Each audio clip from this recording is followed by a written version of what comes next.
성경 역사와 고대 제국 네 번째 시간 페르시아입니다. 구약 성경 역사를 같이 보고 있습니다. 오늘은 페르시아라고 하는 나라에 대해서 공부하는데요. 서울에 가면 테헤란로라고 하는 그 거리가 있지 않습니까? 테헤란은 이란의 수도이죠. 이란 수도. 근데 성경에 나오는 바사, 페르시아가 이란의 옛 이름입니다. 이란은 이 페르시아는 고대 바벨론 제국을 이기고 고대 근동의 가장 강력한 나라로 일었었습니다. 설교도 시작하기 전에 조는 분들은 너무 피곤하신 것 같아요. 제 책임은 아닙니다. 괜히 또 듣고 목사님이 또 역사 설교를 해가지고 사람을 졸게 한다 하지 마시고, 지금부터 시작하는 순간 눈을 감으신 분은 제 책임이 틀림없이 아닙니다. 정신 차리시고 한번 들어보세요. 페르시아는요, 성경에 보면, 구약 성경에 보면 이 페르시아는 이스라엘의 회복과 관련되어진 나라입니다. 바벨론에 의해서 이스라엘 멸망했지 않습니까? 그런데 포로로 붙잡혀가고 멸망한 그 이스라엘 남은 유다 민족을 다시 이스라엘로 돌아오게 하는, 예루살렘으로 돌아오게 하는 그 역할을 했던 그 나라가 페르시아고 그 나라의 왕들인 것입니다. 그래서 구약 성경에 이스라엘의 회복에 쓰임 받았던 그런 나라로 등장을 하는 중요한 나라가 페르시아입니다. 유다가 멸망할 때에 바벨론 왕에 의해서 몇 번에 걸쳐서 포로가 되었다고 했죠? 3번에 걸쳐서 1차, 2차, 3차 3번에 걸쳐서 그 바벨론 나라에 유다 백성들이 포로로 붙잡혀가 예루살렘 완전 멸망했죠, 그죠? 근데 페르시아의 왕들을 통해서 3번에 걸쳐서 다시 예루살렘으로 돌아오게 됩니다. 이런 역할을 했던 나라가 바로 페르시아입니다. 그래서 구약 성경을 보면요, 이스라엘 백성들이 노예 상태, 이스라엘 백성들이 묶인 상태에 있다가 자유를 얻고 이스라엘 백성들이 구원받는 그런 회복의 역사가 큰 사건이 2개가 있습니다. 2개가 있는데, 하나는 어떤 사건이었죠? 출애굽 사건이죠. 그 유명한 출애굽 사건이고, 또 하나는 뭘까요? 출바벨론 사건이에요. 이게 이제 구약 역사의 큰 2번의 이스라엘 민족의 구원의 역사입니다. 그런데 애굽의 그 바로 왕이 출애굽기에 보면 이스라엘 민족을 놓아주지 않고 노예로 붙잡고 있는데, 그런데 그 애굽의 바로 왕에 대하여서 출애굽기 9장 12절 말씀을 한번 읽어보겠습니다. 읽습니다. 그러나 여호와께서 바로의 마음을 완악하게 하셨으므로 그들의 말을 듣지 아니하였으니 여호와께서 모세에게 말씀하신 것 같았더라. 하나님 바로의 마음을 완악하게 하니까 그냥 보내주지 않는 거죠. 이스라엘 백성들을 10번의 그 재앙을 만나고 나서야 겨우 보내줍니다. 그죠? 그래서 애굽의 바로 왕은 그 마음이 강팍하여져서 이스라엘 민족을 보내주지 않고 있다가 10번의 재앙을 두드려 맞고, 그리고 나라가 거의 망할 지경이 돼서 이스라엘 민족을 이렇게 보내줍니다. 출애굽 사건이 일어나죠. 근데 이 반면에 페르시아 왕들은 오히려 가라고 권장을 하고, 그리고 갈 때에 도움을 줍니다. 재물도 주고 필요한 것들을 다 제공을 해주는 그런 역할을 합니다. 그래서 우리 1장 1절 우리 읽었던 다시 본문 말씀 에스라 1장 1절 다시 한 번 더 읽어보겠습니다. 바사 왕 고레스 원년에 여호와께서 예레미야 입을 통하여 하신 말씀을 이루게 하시려고 바사 왕 고레스의 마음을 감동시키시며, 그렇게 해서 다시 돌려보내거든요. 바사 왕 고레스의 마음을 감동시키시며, 그래서 이스라엘 백성들이 포로에서 귀환하는데, 아까 출애굽기 9장 12절 말씀에 보면 여호와께서 바로의 마음을 완악하게 하사, 여기 본문에는 에스라는 뭐라고 말씀하고 있습니까? 바사 왕 고레스의 마음을 감동시키시며. 그러면 세상의 왕들이 막 놓아주고 세상의 왕들이 붙잡고 막 이런 세상의 왕들의 그 마음을 누가 붙잡고 계시다는 거죠? 하나님이 붙잡고 있는. 그러니까 세상 역사는 보이지 않은 하나님의 손에 의해서 움직이고 있다는 것을 우리가 성경을 통하여서 알 수 있습니다.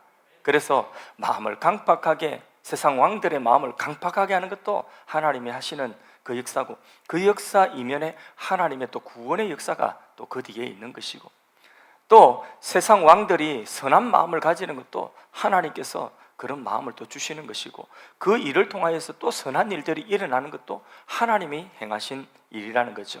이런저런 일들을 통하여서 하나님이 이루시고자 하시는 것은 한 가지입니다. 그게 뭘까요? 이스라엘 백성들을 구원하고, 그 이스라엘 통하여서 세상의 모든 민족을 구원하는 메시아가 오게 하시는 것입니다. 세상 구원하는 일입니다. 벌써 또 두 번째로 또 2차 졸음이 오시는 분이 두 번째 고비를 지금 넘기고 계신 분들이 계십니다.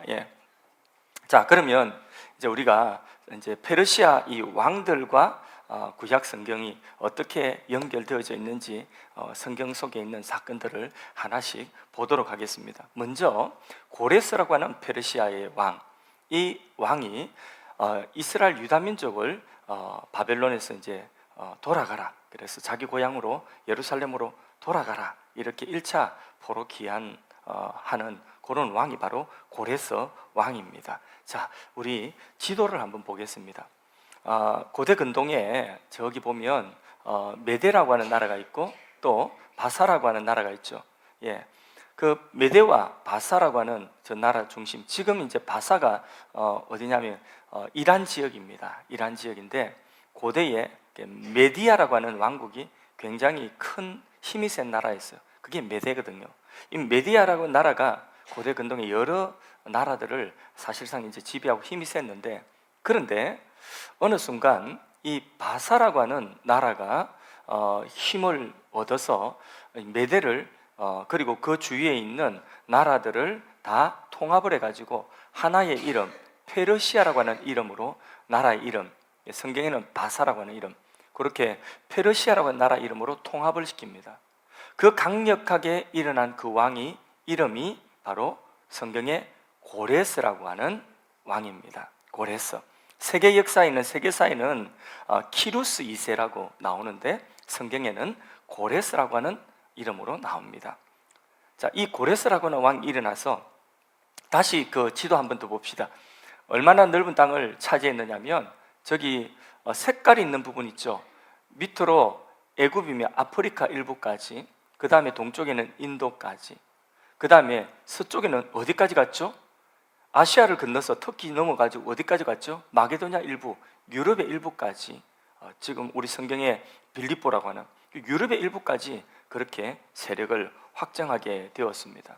우리 지난번에 우리가 아수르라고 하는 나라 배울 때, 아수르가 넓은 땅을 차지해가지고 그 땅을 통치하는 전략이 뭐라고 했죠? 아수르는 교육이 아니고 그 아수르, 혼혈 정책. 그래서 사마리아인이 나왔다고 했잖아요. 피를 섞어가지고 그냥 정체성을, 민족적 정체성을 잃어버리게 만들어서, 그래서 다 바보 만들어가지고 통치하려고 하는 요 나라가 아수르였죠. 그런데 바벨론은 세상을 어떻게 통치하려고 했죠?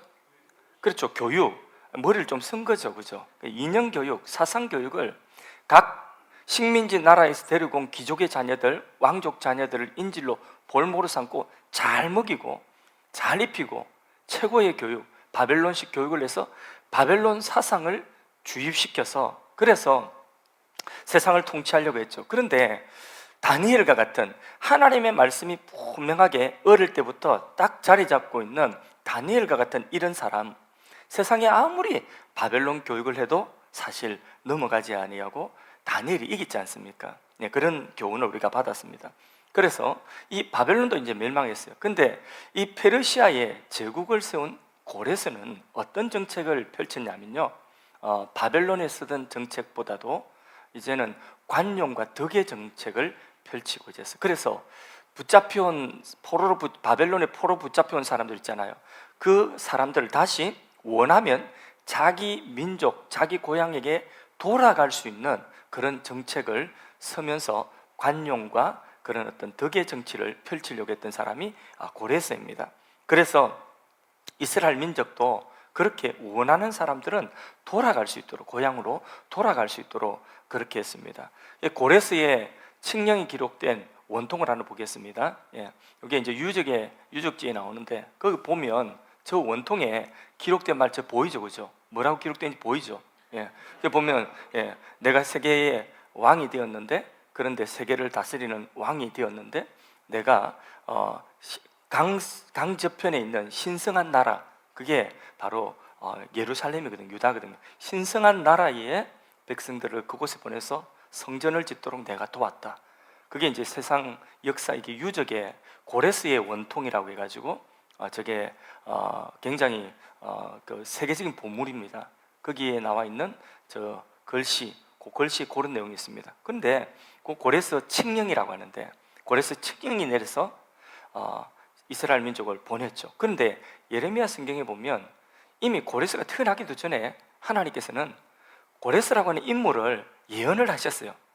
이런 세상 왕이 나가지고 70년 유다 땅에 70년 땅이 70년 안식을 취하고 난 이후에 다시 하나님께서는 다시 포레스 돌아오게 하실 것이다. 그러면서 고레스라고 하는 왕을 통하여서 하나님 돌이키실 것이다. 이랬는데 지가 잘나서 그런 줄 알았지만은, 지가 굉장히 덕이 있는 줄 알았지만은, 사실 하나님의 예언의 말씀대로 왕이 일어서고, 그리고 그 왕이 하나님이 그 왕에게 마음을 감동시켰다고 했잖아요. 감동시키니까 이런 고레스 칙령을 발표해서 이스라엘 민족이 다시 돌아갈 수 있도록, 그렇게 귀환할 수 있도록 한 거죠. 그래서 고레스가 당연히 이제 존경을 받는 그런 이제 제국의 왕이 되었죠. 이후 페르시아 사람들은요, 이 고레스를 이렇게 아버지라고, 파파라고, 이렇게 아버지라고 부를 정도로 굉장히 존경을 했습니다. 요 고레스의 칙령의 내용을 담고 있는 것이 에스라 1장 2절에서 4절, 아까 1절을 읽었고요, 2절에서 4절 말씀을 우리 같이 본문을 읽도록 하겠습니다. 성경 본문 읽습니다. 바사왕 고레스는 말하노니, 하늘의 하나님 여호와께서 세상 모든 나라를 내게 주셨고 나에게 명령하사 유다 예루살렘의 성전을 건축하라 하셨나니, 이스라엘 하나님은 참 신이라. 너희 중에 그의 백성 된 자는 다 유다 예루살렘으로 올라가서 이스라엘 하나님 여호와의 성전을 건축하라. 그는 예루살렘에 계신 하나님이시라. 그 남아있는 백성이 어느 곳에 머물러 살든지 그곳 사람들이 마땅히 은과 금과 그 밖의 물건과 짐승으로 도와주고, 그 외에도 예루살렘에 세울 하나님의 성전을 위하여 예물을 기쁘게 드릴지니라 하였더라. 아멘. 요 내용이 어디에 기록되어 있다고요? 고레스의 원통, 그 칙령 속에 우리 들어있고요. 그게 세계의 유적으로 그렇게 남아 있습니다. 근데 이게 성경에 요대로 다 그대로 기록되어져 있는 거죠. 자, 이렇게 해서 포로로 붙잡혀갔던, 바벨론에 흩어졌던 포로들이, 유다 포로들이 다시 예루살렘에 귀환합니다. 고레스의 칙령에 따라. 그래서 1차 귀환, 요 1차 귀환이 이루어지는데, 1차 귀환을 주도했던 인물이 있습니다. 그 인물이 누구죠? 유대 총독으로 파견되었어요. 유대인이면서도 유대 총독으로 파견된 사람, 자원하에 온 사람, 누구라고요? 여호수아는 절대 아닙니다. 여호수아는 커피고, 여호수아는 아니고 누구라고요? 서룹바벨이 여기 와가지고, 이제 서룹바벨과 함께 온 사람이 4만 몇천 명이 됩니다. 1차 귀환한 사람이 와가지고 예루살렘 돌아와서 무슨 일을 하죠? 아까 고레스의 칙령에도 나오고 본문 말씀에도 나왔지 않습니까? 돌아와서 1차 귀환한 사람들이 예루살렘에서 무엇을 하죠? 무너졌던 성전을 다시 재건하기 시작하는 거죠. 그래서 무너졌던 성전을 재건하는데, 그런데 성전을 재건하는 것을 마귀가 좋아할까요? 싫어할까요? 싫어하죠. 그러니까 막 방해가 있는 거예요.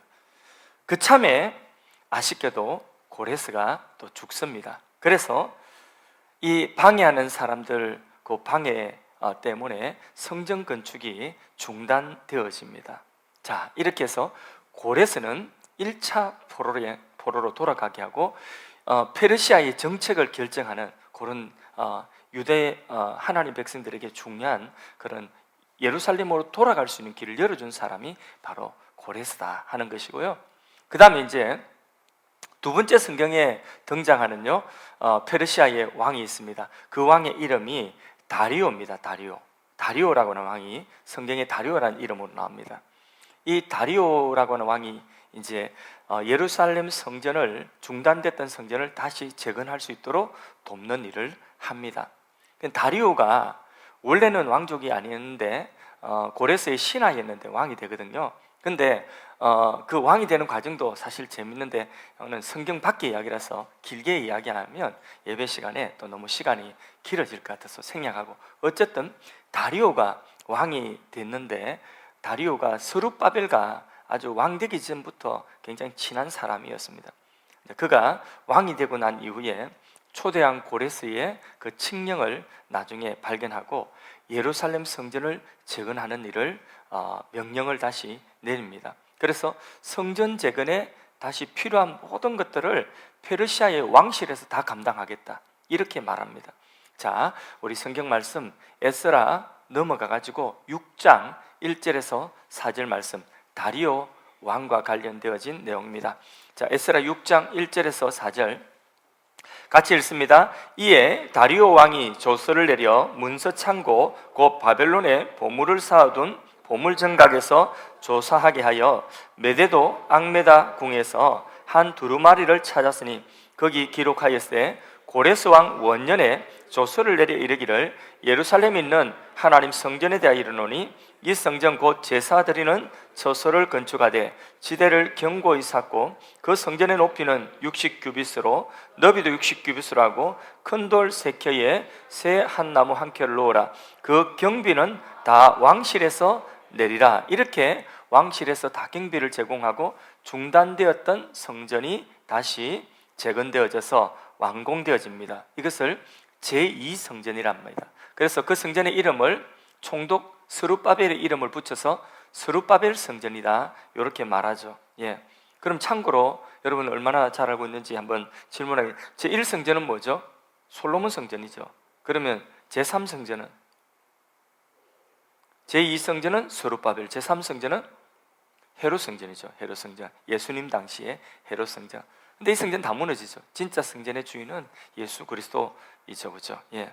자, 이렇게 해서 성전이 재건될 수 있도록 다리오 왕이 이 명령을 내리기 전까지 유대 민족이 포로로 다시 포로에서 돌아온, 예루살렘에 돌아온 사람들이 다시 성전을 짓는데 힘을 가할 수 있도록 막 격려하고 막 예언했던 그런 예언자들이 있습니다. 그 예언자들이 누구죠? 두 사람, 학개와 스가랴. 예, 학개 스가랴 예언의 활동을 통해서 유대 민족들이 내부적으로는 하나님 말씀 듣고 우리가 우리 집만 짓고 있어서 안 되겠구나, 그러면서 우리 창고가 아무리 이래도 막 줄줄 새 나가는 이게 이유가 다 있구나, 성전이 이렇게 버려지고 짓다가 말았는데, 이런 이제 내부의 선지자를 통한 각성이, 학개와 스가랴 선지자를 통한 각성이 있었고, 외부로는 페르시아의 왕 다리오의 이런 명령이 있었다는 거죠. 그래서 제2성전이 그렇게 완공이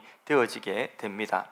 자, 다리오 왕은 성경에 나온 이 다리오 왕은 세속 역사에 있어서 아주 유명한 사건과 관련된 사람입니다. 바로 저 유럽의 그리스와 전투를 해가지고 그 유명한 전투, 아테네 전투라고 혹시 들어보셨어요?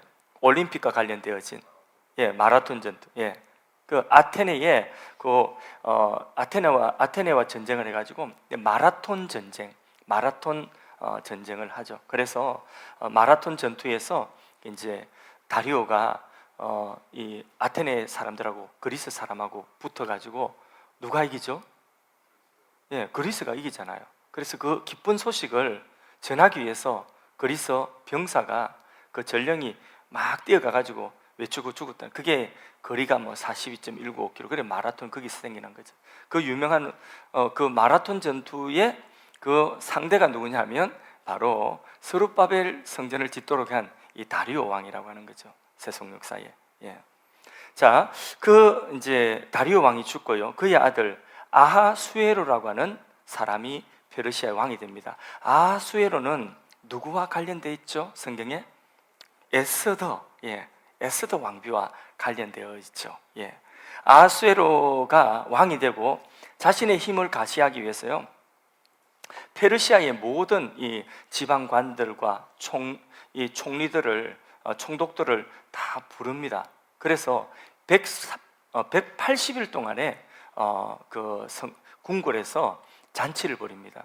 180일간의 파티가 벌어지게 되는 거죠. 엄청나죠, 그죠? 예. 그래서 나라의 모든 이제 중요한 요직에 있는 사람들을 다 불러서 180일 동안에 먹고 마시는 그런 파티가 벌어지게 됩니다. 에스더 1장 1절에서 4절 말씀을 같이 보겠습니다. 아닥사스다 왕입니다. 자, 읽습니다. 이 일은 왕때 아하수에로입니다. 제가 죄송합니다. 아닥사스가 아니라 아하수에로입니다. 자, 다시 읽습니다. 시작. 이 일은 아하수에로 왕 때에 있었던 일이니 아하수에로는 인도로부터 구스까지 120 다스리는 왕이라. 당시에 아하수르의 왕이 수상궁에서 즉위하고 왕위에 있은 지 제3년에 그의 모든 지방관과 신하들을 위하여 잔치를 베푸니 바사와 메대의 장수와 각 지방의 귀족과 지방관이 다 왕 앞에 있는지라. 왕이 여러 날 곧 180일 동안에 그의 영화로운 나라와 부와 위엄의 혁혁함을 나타내니라. 다리우의 아들 아하수르가 왕이 되고 자기 왕권을 과시하기 위해서 180일 동안에 잔치를 하는 성대한 잔치에 자기 아내가 왕비가 절세 미인이었답니다. 이 왕비의 이름이 혹시 와스디, 왕비 와스디가 절세 미인인데 와스디를 오라고 했죠. 근데 와스디가 오지 않아야 했죠. 왜 안 왔을까? 사실 이제 주석가들은 성경 해석하시는 분들은 다 그렇게 거의 해석합니다.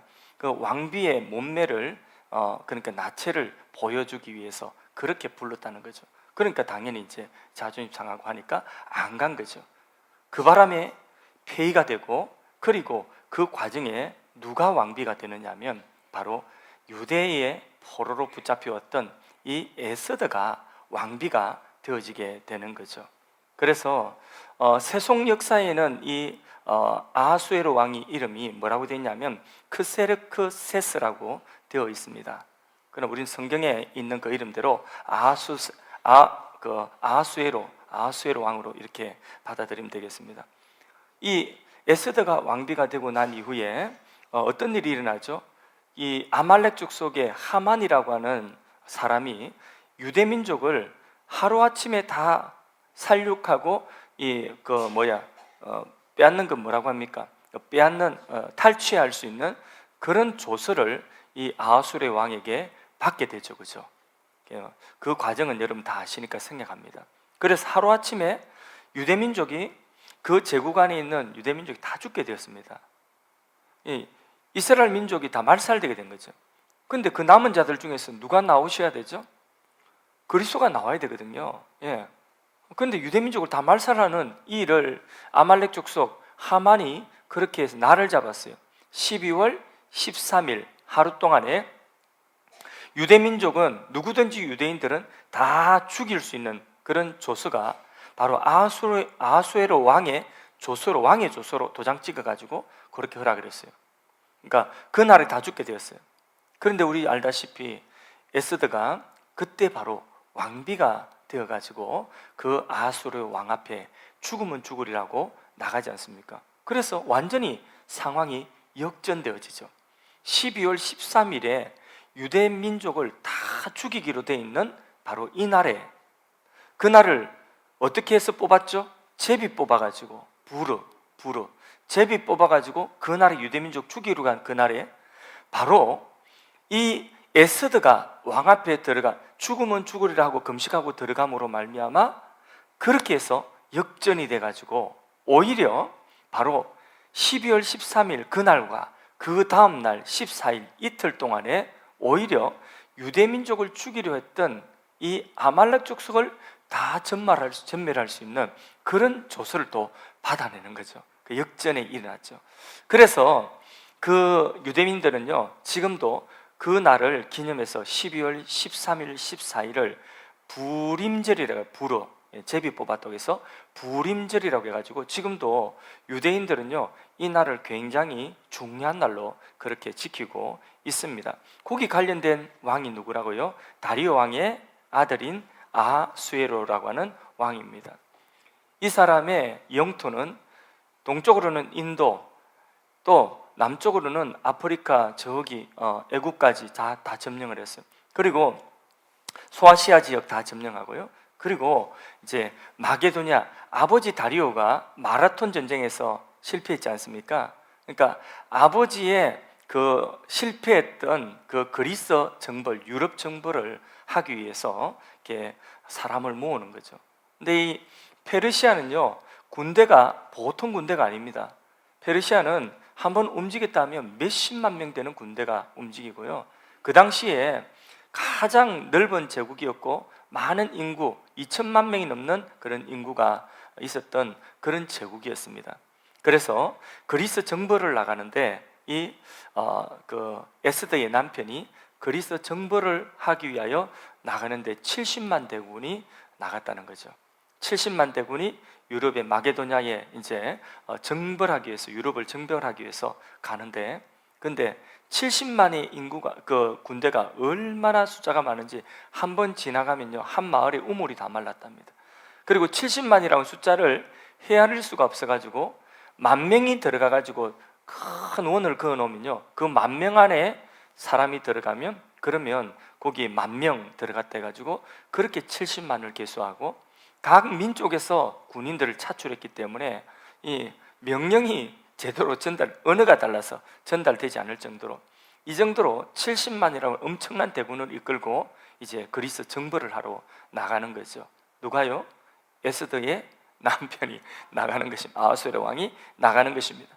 그렇게 나가는데 그 그리스에서는요 이미 한번 승리를 했지만 다시 페르시아가 반드시 다시 침략할 것을 알고 전략을 세우는데 육지에서는 이 대군을 이길 수가 없는 거예요. 그래서 바다에서 전쟁을 하기 위해서 그들이 바다 훈련을 합니다. 그러면서 배 200척을 만듭니다.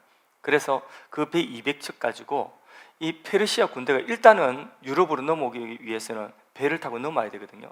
1300척이 넘는 배를 타고 넘어오는데 어디로 인도했냐면 전 세계 해전 가운데서 유명한 고대의 해전이 바로 거기 나오는데 살라미스라고 하는 그 바다로 인도에서 살라미스 해전이 거기 이루어집니다. 우리나라 명량해전 있죠. 명량해전. 예. 여기도 이순신이 있었는 것 같습니다. 예. 그래서 이순신 명량 제2의 명량해전이 거기 있었던 거죠. 그래서 그 200척의 배로 페르시아의 그 군대가 다 이게 다 전멸합니다. 그래서 다시 패전하고 돌아가게 되는 거죠. 그래서 뭐 사실 페르시아 말아먹은 사람이 누구냐면 에스더의 남편이라고 해도 아닙니다. 이래서 이제 페르시아 군대가 박살나고 패전하고 돌아갑니다. 이제 그 다음에 이제 일어나는 왕이 누구냐면 성경에 관련된 왕이 페르시아 왕이 아닥사스다 왕입니다. 이 아닥사스다 왕은 학사 에스라와 관련이 있습니다. 아닥사스다 왕 때에 에스라의 인도로 2차 포로 기한이 예루살렘으로 돌아오는 기한이 허용되어집니다. 그래서 에스라 7장에 보면 아닥사스다 왕이 에스라에게 모든 요구를 다 들어주면서 그러면서 그 예루살렘으로 돌아갈 것을, 그것을 돌아가서 어떻게 지원해 줄 것을 다 그 조서의 초본이 기록되어져 있습니다. 그러니까 이 아닥사스다 왕은요 고대 성경 역사가 가운데서 요세푸스라고 하는 사람은 아닥사스다 왕이 하나님을 경외하는 사람이다, 뭐 그렇게 표현된, 그거는 확실한 바는 아니지만은 어쨌든 학사 에스라를 존경하고, 그 율법 학사거든요. 학사 에스라를 존경하고 제사장 겸 학사인데 이 에스라를 굉장히 존중하고 신뢰했던 것을 보면 그 아닥사스다가 믿었던 사람이라고 하는 그 말도 어찌 보면 신빙성이 있는 것 같지만은, 어쨌든 그 아닥사스다 왕이 에스라에게 학사 에스라에게 이렇게 내려주었던, 그런 허용해 주었던 내용이 에스라 7장 12절에서 25절까지의 내용입니다. 한번 보겠습니다. 같이 읽어보겠습니다. 모든 왕의 왕 아닥사스다는 하늘의 하나님의 율법의 완전한 학자 겸 제사장 에스라에게 조서를 내리노니 우리나라에 있는 이스라엘 백성과 그들 제사장들과 네 사람 중에 예루살렘으로 올라갈 뜻이 있는 자는 누구든지 너와 함께 갈지어다. 좀 넘어갔어요. 쭉 넘어가가지고 16절 그렇게 가라고 허락하는 거죠. 갈 사람은 16절 읽습니다. 또 내가 바벨론 온 도에서 얻을 모든 은금과 및 백성과 제사장들이 예루살렘에 있는 그들의 하나님 성전을 위하여 기쁘게 드릴 예물을 가져다가 돈으로 수송아지와 수양과 어린 양과 그 소재와 그 전제의 물품을 신속히 사서 예루살렘 내 하나님 성전 제단 위에 드리고 그 나머지 은금은 너와 너희 형제가 좋게 여기는 일에 너희 하나님 뜻을 따라 설지며 내 하나님 성전에 섬기는 일을 위하여 내게 준 그릇은 예루살렘 하나님 앞에 드리고 이전에 빼앗겼던 예루살렘 성전의 성전 기구들을 다시 돌려줬다는 거죠. 그 다음 또 읽습니다. 그 외에도 내 하나님 성전에 쓰일 일이 있어서 내가 드리고자 하거든 무엇이든지 궁중 창고에서 내다가 드릴지니라.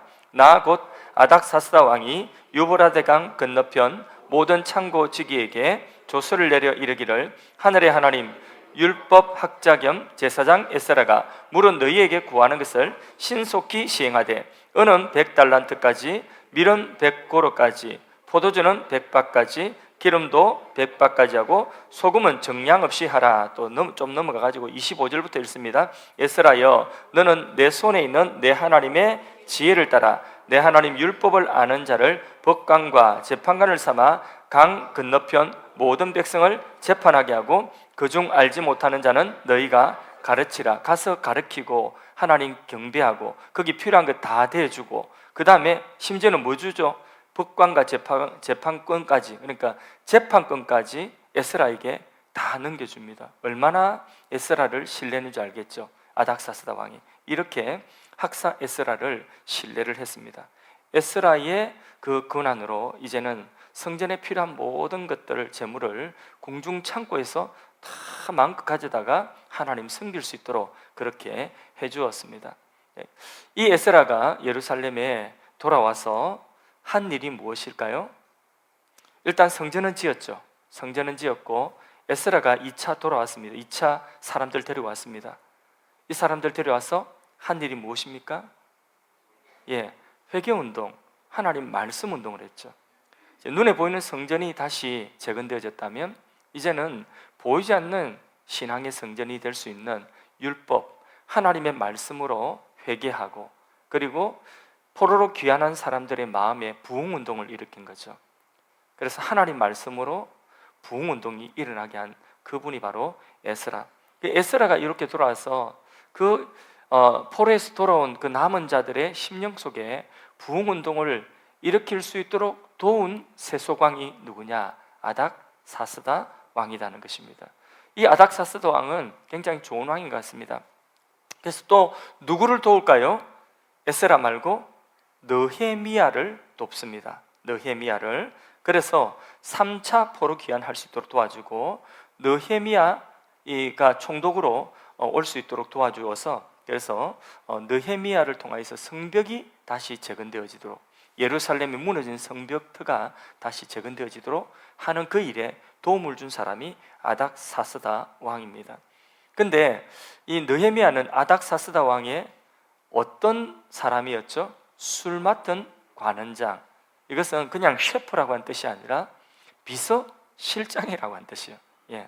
그 당시 암살이 많았기 때문에 고대 왕들이 주로 독약 들어있는 음식을 먹고 암살당하거든요. 그러니까 왕이 먹는 것을 다 왕의 식탁에서 주관하고 그리고 왕과 함께 정사를 이야기했던 사람, 그러니까 비서실에 있는 사람이라고 보면 됩니다. 이렇게 왕의 신임을 받던 이 느헤미야가 어느 날 예루살렘으로 돌아가겠다, 갈 수 있도록 허락해달라니까 아닥사스다 왕이 허락을 해주죠. 유대 총독으로 간다는 게 굉장히 한직으로 가는 거거든요. 근데 본인이 자체해서 가겠다는 거니까 가라고 하죠. 그 대신에 가서 그 옆에 있는 강 저편에 있는 다른 총독들, 다른 민족의 총독들에게 이 느헤미야를 도울 것을 조서를 주고, 그리고 필요한 모든 것들을 다 제공해 줘서 성벽이 재건되도록 느헤미야가 가서 할 일을 돕는 그 역할을 했던 왕이 아닥사스다 왕인 것입니다. 자, 그 부분을 느헤미야는 뭐라고 했냐? 하나님의 선한 손이 자신을 도왔다고 표현하고 있습니다. 느헤미야 2장 7절 8절을 읽어보겠습니다. 내가 또 왕에게 아뢰되 왕이 만일 좋게 여기시거든 강 서쪽 총독들에게 내리시는 조서를 내게 주사 그들이 나를 용납하여 유다에 들어가기까지 통과하게 하시고, 또 왕의 살림감독 아삽에게 조서를 내리사 그가 성전에 속한 영문의 문과 성곽과 내가 들어갈 집을 위하여 들보롯을 제목을 내게 주게 하옵소서 하며 내 하나님의 선한 손이 나를 도우심으로 왕이 허락하고, 느헤미야가 원하는 대로 왕이 다 허락해서 성벽을 짓는 데에 필요한 것들을 다 공수받을 수 있도록 왕의 왕실에서 다 제공할 수 있도록 그렇게 했다는 거죠. 그래서 느헤미야가 딱 돌아와 3차 느헤미야와 함께 돌아온 사람들이 그때부터 힘을 써서 성벽을 재건하는데 방해가 있었죠. 그런데 단 며칠 만에 끝냈죠? 50일 만에 일을 끝내버렸어요. 그러니까 방해하던 사람들이 두려워했습니다. 깜짝 놀라고 두려워했습니다. 그렇게 50일 만에 성벽을 완성을 해버립니다. 자, 이렇게 1차, 2차, 3차 포로에서 유대민족이 귀환하는데, 바벨론 포로에서 다시 예루살렘으로 귀환하는데 누구의 역할이 컸다고요? 페르시아의 왕들의 역할이 컸다. 그걸 요약한 좋은 그림이 있어서 하나 제가 인터넷에 따봤습니다. 보십시오. 첫 번째 나오는 왕이 누구이죠? 고레스라고 하는 왕입니다. 고레스를 통해서 1차 귀환하죠. 유대민족이 예루살렘 귀환해가지고 예루살렘 성전을 다시 재건하기 시작하는데 방해 때문에 멈췄죠. 그래서 언제 완성되죠? 다리오 왕 때에 성전이 완성되죠. 그 성전의 이름을 스룹바벨 성전이다. 이래서 다시 무너진 성전이 회복됩니다. 그런데 무너진 성전이 회복되어지도 사람들의 마음이 팍팍한 것입니다. 그래서 사람들의 마음이 회복돼야죠. 진짜 그 신앙이 회복돼야 될 거 아닙니까? 그래서 2차 포로로 귀환할 수 있도록 해준 왕이 누구라고요? 아닥사스다 왕. 아닥사스다 왕이 에스더에게 허락을 해서 에스더가 다시 2차 귀환의 사람들 돌아와서 무슨 운동을? 말씀 부흥 운동을 펼치고 회개 운동을 펼치죠. 그래서 회개 운동을 펼칩니다. 신앙이 재건되어지죠.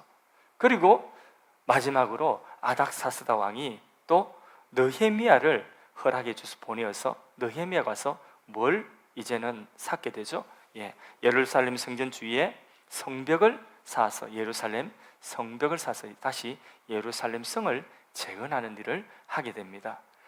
이 회복 속에, 이렇게 회복된 그 속에서 누가 나오게 되죠? 예수 그리스도가 나오게 되는 거죠. 이런 회복의 역사가 없었다면 예수님이 이 세상에 나오는 것이 막히게 되는 것이죠. 하나님께서 아브라함에게 약속하신 그 약속, 이스라엘 민족을 통하여서 천하 만민이 구원받을 것이라고 하는 그 약속을 하나님은, 이스라엘 민족은 실패하지만은 하나님은 다 이루시는 것입니다. 할렐루야. 자, 이 페르시아도 결국은 멸망을 하게 됩니다. 누구에 의해서 페르시아가 멸망하게 되죠?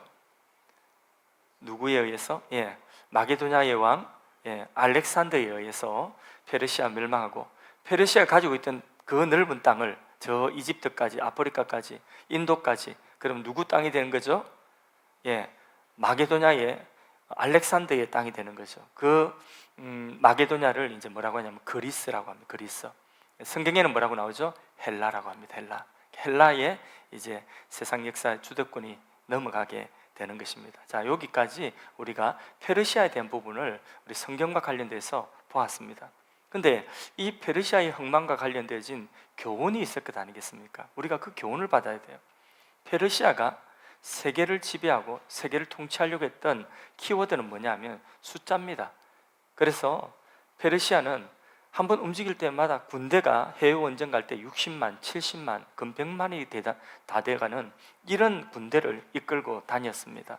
늘 자신감이 충만했습니다. 근데 알렉산더 대왕에게 알렉산더가 몇 명 데리고 와가지고 알렉산더에게 진주를 아십니까? 4만 명 데리고 왔어요. 4만 명. 4만 명 데리고 왔는데 그때에 성경에 나온 다리오 말고 역사에 나오는 또 다른 다리오가 있거든요. 이 다리오 왕이 60만 명의 페르시아 군대를 가지고 있었어요. 그래서 그 알렉산더가 넘어오는데 극도 안 먹었어요. 60만 우리 군대를 보기만 해도 다 쫄아서 돌아갈 거라고 생각했습니다. 그런데 4만 가지고 60만을 다 이겨버렸어요. 예. 그리고 이제 페르시아는 망했거든요.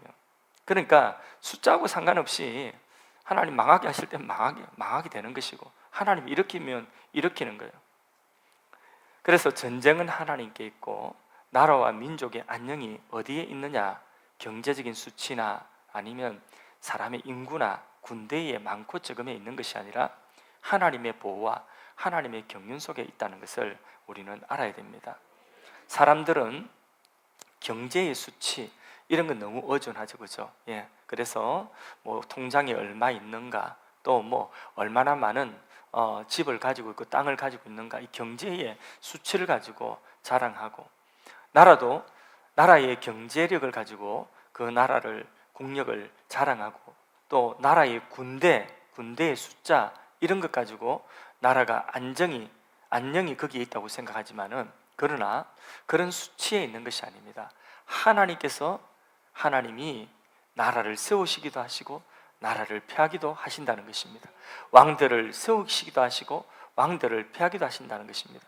세상에 나라를 세우고 세상에 왕들을 세워서 하나님의 역사를 이루시고, 그 하나님의 역사에 악한 자는 악한 자대로, 또 선한 자는 선한 자대로, 그렇게 하나님께서 세상의 나라와 왕들을 그렇게 사용하시고 하나님의 구원의 역사를 결국은 이루어 가신다는 것을 우리는 세상 역사를 통해서 알 수가 있습니다. 여러분, 사람의 숫자, 경제의 수치 이런 것들의 영화와 부귀와 거기에 평안이 있다는 것이 아니라는 것을 알 수 있기를 바랍니다. 성경 말씀에 뭐라고 했습니까? 세상의 영광, 부귀 이런 모든 것들은 다 풀과 같고 그 영광은 풀의 꽃과 같다. 풀은 마르고 꽃은 시드나 그러나 우리 하나님의 말씀만 영원하다고 했습니다. 믿으십니까?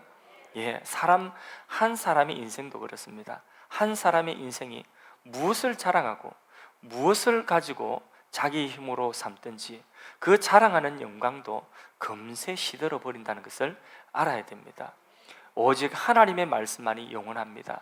나라도 하나님의 말씀 위에 서 있는 이스라엘 민족이 그 약한 민족이지만 하나님의 말씀을 받아서 하나님의 언약이 있는 나라이기 때문에 다 망한 것 같지만 하나님께서는 그 엄청난 제국들 속에서 그런 제국들은 망하지만 이스라엘이라는 민족은 보존하셔서 하나님의 약속대로 그 민족에게서 예수 그리스도가 나오게 하시고 세상을 구원하는 하나님의 경륜을 이루지 않습니까? 그러니까 이 세상의 나라의 힘이나 이 세상의 나라의 어떤 부나 이런 것들이 그것이 자랑할 힘이 아니라는 것입니다. 우리는 하나님께서 세상에 허락하신, 우리에게 선포하신 하나님의 말씀, 우리에게 주신 그 말씀을 붙들고 서는 것만이 영원합니다. 우리가 하나님 말씀 지키고 하나님 말씀 붙들고 그 말씀 순종한 것만이 영원한 우리의 재산인 줄로 믿습니다. 우리가 세상에서 돈을 많이 번 것도 하나님 인정해 주지 않습니다. 좋은 직장 가지고 좋은 학벌 가진 것, 그것도 하나님 인정해 주지 않습니다. 하나님이 영원히 우리를 인정해 주실 것은 무엇이겠습니까? 하나님의 영원한 말씀을 우리가 듣고 그 말씀 순종하고 그 말씀 안에 살아간 그 삶만을 하나님이 인정해 주시는 것입니다. 그 말씀 안에 평안이 있고 그 말씀 안에 복이 있는 줄로 믿습니다. 예, 세상은요 숫자를 크게 봅니다. 페르시아의 키워드는 뭐냐? 숫자입니다. 우리가 이렇게 60만 대군, 70만 대군, 우리 이렇게 떼거지가 많다, 이런 나라다, 숫자를 자랑했지만은, 그러나 하나님은요 오히려 한 사람을 귀하게 여기십니다. 한 영혼이 무엇보다 귀하다고 했죠? 천하보다 귀하다고 말씀했습니다. 그래서 하나님께서 세상을 통치하시고 다스리시는 것은 무엇으로 통치하고 다스리냐?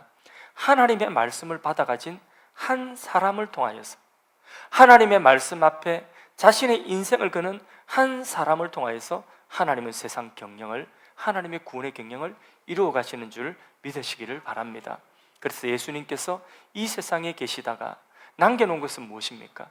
예수님께서 이 세상에 계시다가 하늘로 올려가면서 남겨놓으신 것은 무엇이죠? 예수님의 그 제자 공동체예요. 그것을 교회라고 하죠. 그 교회가 사람이 많았습니까? 예수님의 12명의 제자, 꼴랑 그거예요. 근데 그들에게 예수님께서 뭐라고 말씀하셨습니까? 하늘로 올라가시면서 너희는 가서 모든 족속으로 제자를 삼아라 했죠. 모든 족속이 누구에게 있다는 거예요? 그 12명의 그 소수의 제자들에게 있다는 것입니다. 이게 하나님의 세상을 경영하고 세상을 다스리고 통치하시는 방식입니다. 세상은 숫자를 자랑하고 경제의 숫자, 사람의 숫자를 자랑하지만 하나님은 뭘 보시느냐? 하나님의 말씀을 가진 한 사람의 제자를 하나님 귀하게 여기시는 것입니다. 한 영혼이 천하보다 귀하다. 그래서 하나님의 나라를 무엇에 비유했습니까? 겨자씨에 비유했습니다. 그 작디 작은 겨자씨, 또 누룩에 비유했습니다. 그 작은 누룩이 온 반죽을 다 부풀게 한다. 그 작은 겨자씨가 숲을 이루고 나중에는 그 숲 속에 수많은 사람들과 새들이 와서 깃들 것이라고 말씀해. 그게 하나님의 나라라는 거죠. 그래서 우리도 이 하나님의 경영학을 따라서 우리는 무엇을 소중해야 돼요? 숫자를 소중하게 얘기해야 되겠습니까? 아니면 돈에 어떤 많이 모이는 어떤 뭔가 이런 것이 아니라 한 사람, 한 사람을 제자 삼는 거 이래. 우리 교회의 비전이 뭐죠? 우리 교회 비전이 제자 비전입니다. 세계를 복음하는 주님의 전략대로 한 사람을 제자 삼는, 이것이 우리 교회의 비전입니다. 한 사람을 제자 삼고, 또 다음 세대를 복음하는 비전은 뭡니까? 비전 서쿨입니다. 시간이 너무 많이 갔나요? 대답이 뜨겁지를 않아요? 네. 비전 스쿨이죠. 비전 스쿨. 비전 스쿨.